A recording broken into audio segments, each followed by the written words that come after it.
برادران اسلام، خالق کائنات اللہ رب العزت کا فضل عظیم ہے کہ جس نے مجھے اور آپ کو جمعۃ المبارک کی برکتوں سے مستفید ہونے کا موقع عطا فرمایا۔ دعا فرمائی خالق کائنات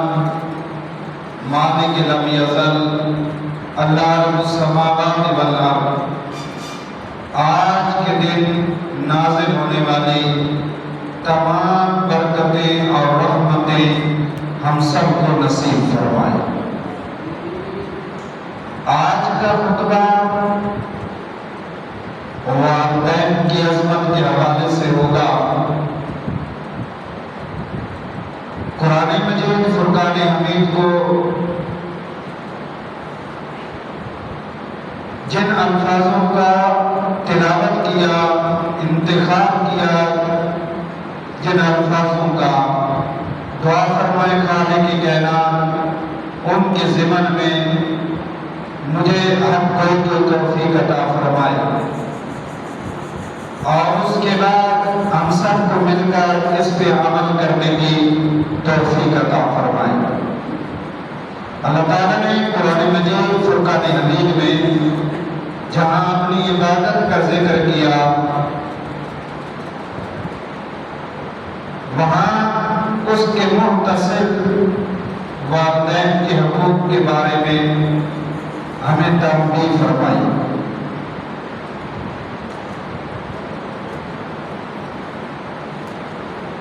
والدین انسان کے دنیا میں آنے کا سبب ہے، اور یہ اتنا پیارا رشتہ ہے، اتنا دل عزیز رشتہ ہے، یہ اتنی بڑی نعمت ہے کہ رحمت عالم صلی اللہ علیہ وسلم نے بھی اس کی کمی کو محسوس فرمایا۔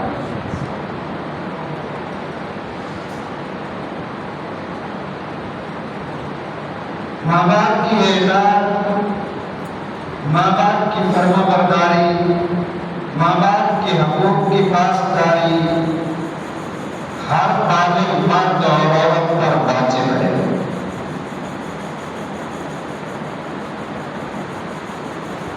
یعنی ہر بالغ مرد ہے، عورت ہے، اسلام نے ماں باپ کی اطاعت اور فرما برداری اور ان کے حقوق کی علمداری کو واجب قرار دیا ہے۔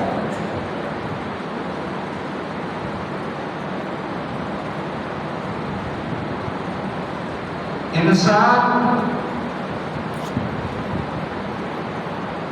جتنا بھی اس دنیا میں کامیاب ہو جائے، دنیاوی اعتبار سے وہ جتنا بھی مقام پالے، یا دنیاوی اعتبار سے وہ کسی بڑی پوسٹ پہ ہی کیوں نہ چلا جائے، بہت بڑے مقام پر ہی کیوں نہ چلا جائے، لیکن وہ ماں باپ کا محتاج ہی رہتا ہے۔ انسان اپنا سب کچھ اگر ماں باپ پہ لٹا دے، اپنا سب کچھ ماں باپ پہ قربان کر دے، تو ماں باپ کی ایک رات کا صلہ ادا نہیں کر سکتا۔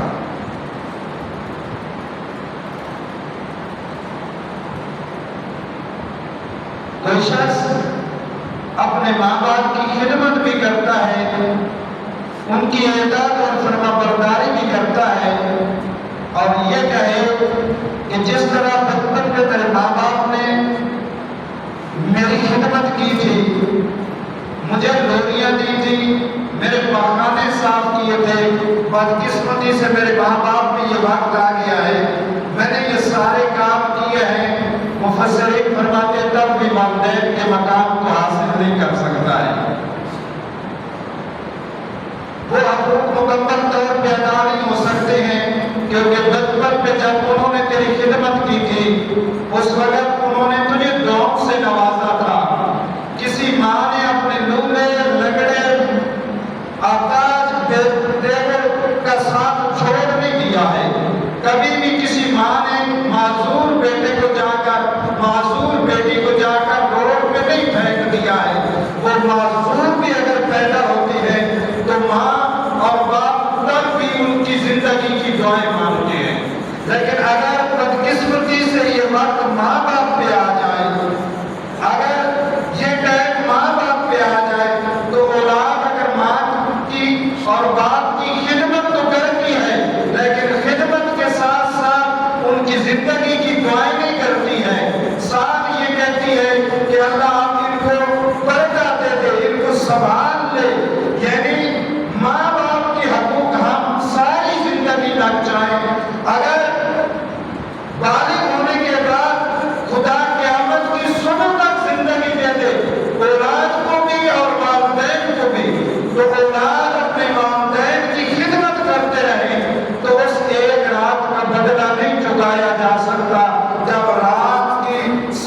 سوئی نہیں، یعنی ایک رات کے ڈر کی وجہ سے جب اولاد کہہ رہی ہے، اور ایک شاعر اور یہ کہتا ہے کہ جس گھر کے اندر 5 افراد ہوں اور اس گھر کے اندر رزق کی 4 روٹیاں بنی ہوں، تو ان 5 افراد میں سے ایک ماں کا ہی ایسا رشتہ ہے جب 5 لوگ کھانے والے ہوں اور روٹیاں 4 بنے تو ماں کہتی ہے آج کے دن مجھے بھوک نہیں ہے۔ یعنی اس رشتے کا کوئی نیم و بدل نہیں ہے۔ رحمت عالم صلی اللہ علیہ وسلم نے خود آپ علیہ السلام نے جب آپ کے والدین اس دنیا سے چلے گئے، جب ادب و ادراک کی آیات نازل ہونے لگی، جب غلاموں کا وفد مساجد میں آنے لگا، جب اسلام کا بول بالا ہونے لگا، لوگ جوگ در جوگ اسلام میں آنے لگے، کئی لوگ مسجد میں آ کے آپ کے پیچھے نماز پڑھتے، لوگ آنکھیں جھکا کر ہاتھ باندھ کر آپ کے استقبال کے لیے کھڑے ہو جاتے، تو آپ ٹھنڈی سانسیں لے کر فرماتے کاش اگر میرے ماں باپ آج ہوتے تو انہیں کتنی خوشی ہوتی۔ بندہ مشکلات کے بعد اگر آسانیوں پہ آ جائے، پتھر کھانے کے بعد اگر پھول برسنے کا موقع آ جائے، تو اسے سب سے پہلے یہ خواہش پیدا ہوتی ہے، اس کے دل کے اندر یہ تمنا پیدا ہوتی ہے کہ کاش اگر میرے والدین آج ہوتے تو میرا یہ وقت وہ دیکھتے تو انہیں کتنی خوشی ہوتی۔ بخاری شریف میں بھی ہے، مسلم شریف میں بھی ہے، متحدہ حدیث کی کتابوں میں ہے کہ 3 آدمی کئی سفر پہ نکلے اور راستے میں بارش آ گئی، تو انہوں نے ایک غار کا رخ کر لیا، ایک غار میں چلے گئے، اور بارش کا وقت تیز ہوا، یعنی بارش تیز برسی تو اوپر سے ایک پتھر آ کے گرا، جو غار کا منہ تھا، دروازہ تھا، اس پتھر کی بھاری پتھر کی وجہ سے غار کا دروازہ بند ہو گیا۔ اب غار پہلے بھی اندھیری تھی، جب دروازہ بند ہو گیا تو اور زیادہ اندھیری ہو گئی ہے۔ اب وہ آپس میں مشورہ کرنے لگے کہ کوئی اپنی ایسی خالص نیکی، کوئی ایسی اپنی خلوص کے ساتھ کی ہوئی نیکی اللہ کے حضور رکھ کر، اللہ کے سامنے رکھ کر دعا فرمائیں تاکہ اللہ اس غار سے اس بھاری پتھر کو، وزنی پتھر کو ہٹا دے اور ہمارے لیے ایک بیت جانے کا راستہ بن جائے۔ وہ اپنے خلوص کے ساتھ، اخلاص کے ساتھ، لالچ کے بغیر کی ہوئی نیکی کو یاد کرنے لگے، تو ایک شخص نے دعا کے لیے ہاتھ بلند کیے، وہ دعا کرنے لگا اے اللہ تو جانتا ہے کہ میں بکریاں پالتا ہوں، اور جب میں شام کو جنگل سے واپس آ کر بکریوں کا دودھ دھوتا ہوں تو سب سے پہلے میں اپنے والدین کو پیش کرتا ہوں اور اس کے بعد میں اپنی اولاد کو پیش کرتا ہوں۔ اے اللہ تو یہ بھی جانتا ہے کہ اس سارے سفر کے دوران، اس ساری کاوش کے درمیان ایک دن چارہ دیتے ہوئے مجھے دیر ہوتی ہے۔ جب میں گھر واپس پلٹ کے آیا، میں نے بکریوں کا دودھ نکالا تو میرے ماں باپ سو گئے تھے۔ اے اللہ تو یہ بھی جانتا ہے کہ میرے بچے اس وقت جاگ رہے تھے، میں دودھ کا پیالہ جب اپنے ماں باپ کے پاس لے کے آیا تو وہ سوئے ہوئے تھے، میں نے یہ خیال کر کے ان کو دودھ نہ پیش کیا، آواز نہ دی کہ کہیں ان کی نیند کے اندر خلل نہ پیدا ہو جائے، جب یہ خود اٹھیں گے تو میں انہیں دودھ پیش کروں گا۔ مالک تو یہ بھی جانتا ہے کہ وہ سردیوں کی ٹھنڈی راتیں تھیں، وہ دودھ کا پیالہ لے کر پوری رات میں ان کے سرانے کھڑا رہا، اور میرے بچے جو ہیں بھوک کی وجہ سے میرے پاؤں کے اندر لپٹ کر روتے رہے، لیکن میں نے اپنے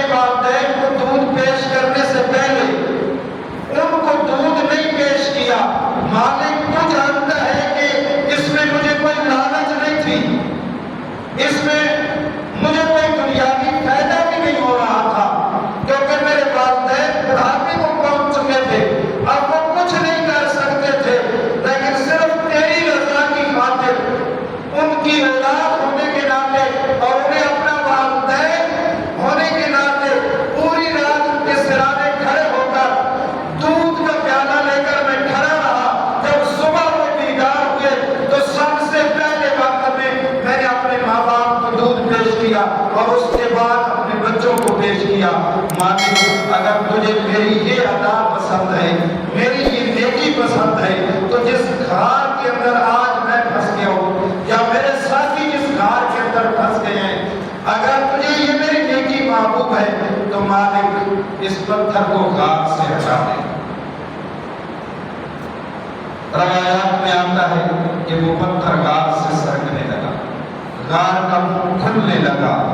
دوسرے نے اپنی دعا مانگی، تیسرے نے مانگی، دوسرے کی دعا کیا تھی؟ جوان تھا، کہنے لگا اللہ تو جانتا ہے کہ میرے چچا صاحب نے مجھے گناہ کے لیے اکسایا اور میں تنہائی میں بھی چلا گیا، لیکن فرق اس کے پاس جا کر میں نے گناہ نہ کیا تیرے ڈر کی وجہ سے۔ روایت کہتی ہے پتھر تھوڑا سا اور سرکا، تیسرے نے اپنی دعا مانگی، یا اللہ تو جانتا ہے کہ ایک بندے نے میرے پاس مزدوری کی تھی، جب میں نے اسے اجرت پیش کی تھی تو اس نے بہانہ بنا کر اجرت نہیں لی تھی کہ یہ اجرت کم ہے، پھر میں نے وہ اجرت کسی کاروبار میں لگا دی تھی، اس تجارت میں اس اجرت سے بہت زیادہ فائدہ ہوگا، بہت زیادہ فائدہ ہوگا۔ وہ شخص اگر ساری زندگی بھی کام کرتا رہتا، مزدوری کرتا رہتا، تو اس اجرت کو نہیں پہنچ سکتا تھا جو اس تجارت میں مجھے ملی تھی، لیکن تیری رضا کی خاطر اصل میں اس نے بہانہ بنایا تھا، وہ اجرت اسی کی تھی،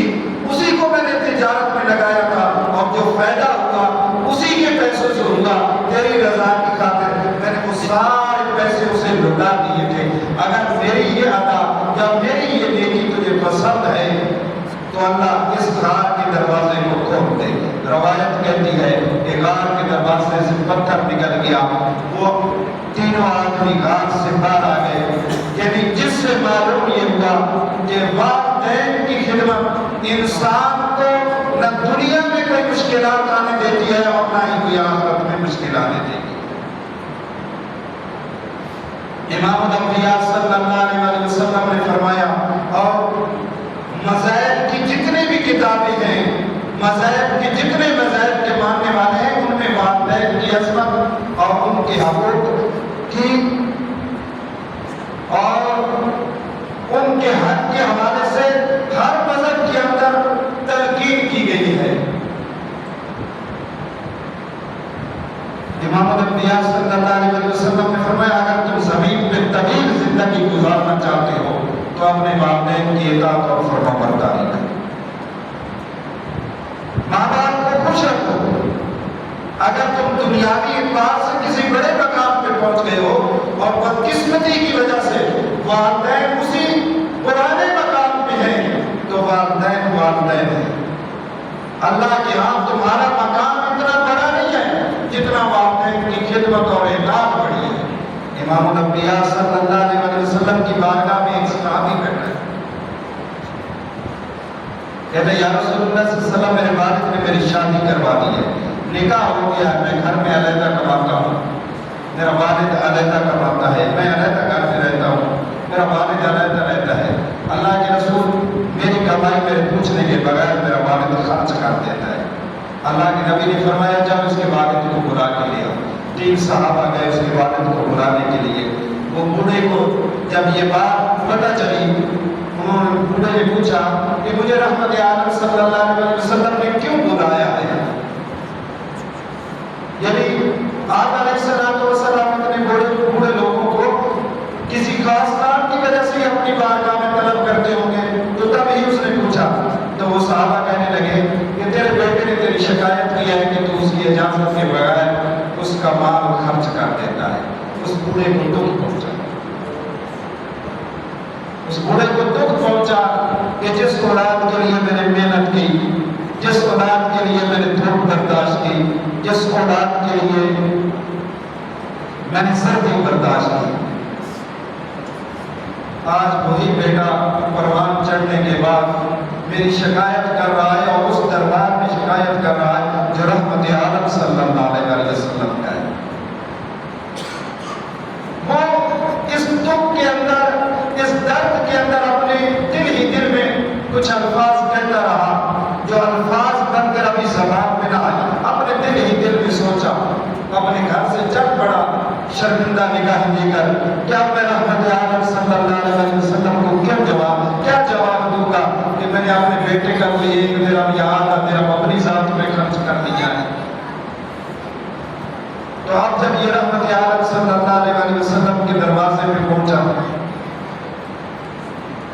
تو اللہ نے ادھر سے جبرائیل کو بھیج دیا، فرمایا جبرائیل جب میرے محبوب پاک صلی اللہ علیہ وسلم کی بارگاہ میں یہ جو بوڑھا صحابی آپ کا آ رہا ہے، بوڑھا غلام آ رہا ہے، اسے صرف یہ پوچھنا کہ تو جب گھر سے چلا تھا تو تیرے دل نے، تیرے دماغ نے کیا کہا تھا جو الفاظ بن کر ابھی تیری زبان پہ نہیں آئے ہیں۔ تو وہ جب بوڑھا آ کے بیٹھا، اپنی نگاہیں جھکا لی رحمت عالم صلی اللہ علیہ وسلم کے پاس، تو اللہ کے نبی نے پوچھا، فرمایا تیرا کیس سننے سے پہلے تیرے دل کی کیفیت سننا چاہتا ہوں کہ تیرے دل کی کیفیت کیا ہے۔ جب تو اپنے گھر سے چلا تھا تو تو نے اپنے من ہی من میں کچھ کہا تھا، وہ میرے رب نے عرشوں پہ سن لیا تھا۔ اللہ نے جبرائیل کو بھیج دیا ہے، تیرا مقدمہ بعد میں سنا جائے گا، پہلے وہ سنا۔ تو وہ کہنے لگا یا رسول اللہ، آپ کا خدا بھی کتنا بے نیاز ہے، جو میں نے کہا تھا وہ الفاظ بن کر ابھی میری زبان پہ نہیں آئے تھے، وہ الفاظ بنے ہی نہیں تھے۔ اللہ کے نبی آپ کے رب نے وہ بھی سن لیا، فرمایا ہاں آپ کے اور میرے رب نے وہ سب کچھ سن لیا اور دلوں کے ہاتھ جاننے والا ہے۔ اس پوری مجلس میں پہلے تو وہ بتا کہ تو نے کہا کیا تھا؟ کہا یا رسول اللہ صلی اللہ علیہ وسلم، اس بیٹے کو پروان چڑھانے کے لیے میری کمر جھک گئی ہے۔ آپ جانتے ہیں کہ کوئل کے بیل کی طرح میں نے سردی کے اندر بھی مزدوری کی ہے، گرمی کے اندر بھی مزدوری کی ہے۔ اے اللہ کے رسول، جب کبھی یہ بیمار ہوتا، بچپن میں، آج میں بیمار ہو گیا ہوں، کل جب کبھی بچپن میں یہ بیمار ہوتا تھا، اے اللہ کے نبی میں اور اس کی ماں پوری رات اس کے سرانے گزار دیتے تھے۔ اب جب میری کمر جھک گئی ہے اور اس کی کمر کے اندر طاقت آ گئی ہے، اللہ کے نبی میں نے اپنے دل میں یہ کہا تھا کہ تیری کمر میں طاقت آنے کی اور کوئی وجہ نہیں ہے، تیری ہڈیوں کو مضبوط ہونے کی اور کوئی وجہ نہیں ہے، تجھ میں عقل آنے کی اور کوئی وجہ نہیں ہے، بلکہ اس میں میرا پسینہ نہیں ہے، میرا خون شامل ہے۔ تیری کفالت کرنے کے لیے میں نے اپنا خون جلا دیا ہے، اپنے آپ کو جلا دیا ہے۔ کیا ہوا کہ آج ایک آدھا سا درہم میں نے اپنی ذات پہ خرچ کر دیا ہے اور تو نے وہ بھی شکایت رسول اللہ کی بارگاہ میں کر دی۔ اللہ کے نبی نے فرمایا اس شخص کا مقدمہ سنا گیا ہے۔ آپ نے فرمایا انصار بھی سن لے، مہاجرین بھی سن لے، جو حاضر ہے وہ بھی سن لے، جو حاضر نہیں ہے ان تک میرا یہ پیغام پہنچا دے کہ جو کچھ تمہارا ہے وہ سب کچھ تمہارے ماں باپ کا ہے۔ جو اپنے ماں باپ کا نہیں ہے وہ میری بارگاہ میں نہ آئے، وہ میرے دربار میں آ کر نہ بیٹھے۔ جو اپنے ماں باپ کا نافرمان ہے اسے میرے دربار سے بھی کچھ حاصل نہیں ہوگا، کچھ حصول نہیں ہوگا۔ اللہ کا قرآن کہتا ہے کل ما انفقتم، بعض مفسرین نے اسی بوڑھے کی طرف ان الفاظوں کا اشارہ کیا، کل ما انفقتم، اے محبوب، اہل سبق، اہل مال، اگر آپ سے سوال کریں، آپ سے پوچھیں یسألونک ماذا ينفقون، مالدار لوگ میرے محبوب اگر آپ سے سوال کریں، آپ سے پوچھیں قل ما انفقتم من خیر، کہ ہم اپنا مال کہاں خرچ کریں، تو آپ انہیں فرما دیجئے، سوال کرنے والوں کو بتا دیجئے فللوالدین، تم نیکی کے لیے اپنا مال اپنے والدین کے اوپر خرچ کرو، والاقربین والیتامی والمساکین وابن السبیل، قریبی رشتہ داروں کے اوپر خرچ کرو، یتیموں کے اوپر خرچ کرو، مساکینوں کے اوپر خرچ کرو، مسافروں پہ خرچ کرو، وما تفعلوا من خیر فإن اللہ به علیم، جو نیکی تم کرو گے، جو بھلائی تم کرو گے، اللہ اس ساری بھلائی کو جانتا ہے۔ یعنی مال کہاں خرچ کرنا ہے، پہلا قرآن میں یہ بتایا ہے کہ اگر تمہارے پاس مال ہے تو اس مال کا پہلا حق یہ ہے کہ وہ مال تم اپنے والدین کے اوپر خرچ کرو۔ اگر ان کو دوا کی ضرورت ہے تو دوا دے کے دو، کھانے کی ضرورت ہے تو کھانا پیش کرو۔ آج دن تک دنیاوی اعتبار سے یہ اس نقطۂ نظر کو سامنے رکھ لیں کہ جیسا بھی کھانا بوڑھے ماں باپ کو پیش دیا جائے وہ خاموشی کے ساتھ وہ کھانا کھا لیتے ہیں۔ آج دن تک تاریخ میں نے ایسا نہیں دیکھا ہے کہ کسی ماں باپ نے اولاد پہ اعتراض کیا ہو کہ بیٹا یہ کیسا کھانا تو مجھے پیش کر رہا ہے، لیکن اسی چیز کو ذرا پیچھے لے کے جائے۔ جب آپ چھوٹے تھے، آپ بالکل چھوٹے تھے، جس وقت آپ کے پاس کمانے کی وسعت اور طاقت نہیں تھی، آپ کے ماں باپ نے اپنی مرضی کے ساتھ آپ کو کچھ نہیں پیش کیا۔ جو کچھ پیش کیا ہے وہ آپ کی مرضی کے مطابق پیش کیا ہے۔ خود کو بھوکا رہنا پڑا تو بھوکے رہے، خود کو پیاسا رہنا پڑا تو پیاسے رہے۔ تمہارے حالت میں تر لقمہ اتارنے کے لیے نہ جانے کئی دن ایک باپ نے اپنے حلق میں لقمہ نہیں اتارا ہوگا، ایک ماں نے اپنے حلق میں لقمہ نہیں اتارا ہوگا۔ ماں باپ کو ضرورت ہو، بندہ ماں باپ کو چھوڑ کر پیر کے دروازے پہ جا کر جھاڑو دے، تبلیغی دوروں پہ چلا جائے، حج کرنے کے لیے چلا جائے۔ آج کی ڈیٹ میں حج کی جو قیمت ہو گئی ہے وہ 14 لاکھ تک ہو گئی ہے، اور میں یہ پورے وصول کے ساتھ بات کہہ رہا ہوں کہ آج کی ڈیٹ میں اتنا پیسہ لگ رہا ہے۔ ایک بندہ پاکستان سے حج کرنے کے لیے جاتا ہے، کوئی مفتی پاکستانی اور کوئی مفتی سعودی اس کو یہ گارنٹی نہیں دے سکتا کہ تیرا حج جو ہے اللہ کی بارگاہ میں قبول ہے۔ وہ قادر ہے، مطلق ہے، وہ چاہے تو قبول کرے، چاہے تو رد کر دے، لیکن کوئی بندہ اس چیز کی پکی گارنٹی نہیں دے سکتا ہے کہ ایک بندہ اتنا پیسہ خرچ کر کے جا رہا ہے، اتنے لمبے سفر میں جا رہا ہے تو اس کا حج اللہ کی بارگاہ میں قبول ہے۔ یہاں جو رحمت عالم صلی اللہ علیہ وسلم نے حج بتایا اپنی امت کو، اس کے لیے پیسہ خرچ کرنے کی بات نہیں ہے، صبر کرنے کی بھی بات نہیں ہے، صرف اللہ کے نبی نے فرمایا صبح کے وقت پیسہ نہیں، مسکراتے ہوئے چہرے کے ساتھ اپنے ماں باپ کے سامنے جا کر کوئی شخص کھڑا ہو جاتا ہے، کوئی بیٹا کھڑا ہو جاتا ہے، کوئی بیٹی کھڑی ہو جاتی ہے، اپنی ماں کے سامنے، اپنے باپ کے سامنے مسکراتے چہرے کے ساتھ صرف ان کا چہرہ دیکھ لیتے ہیں، اللہ اسے مقبول حج کا ثواب عطا۔ بدقسمتی سے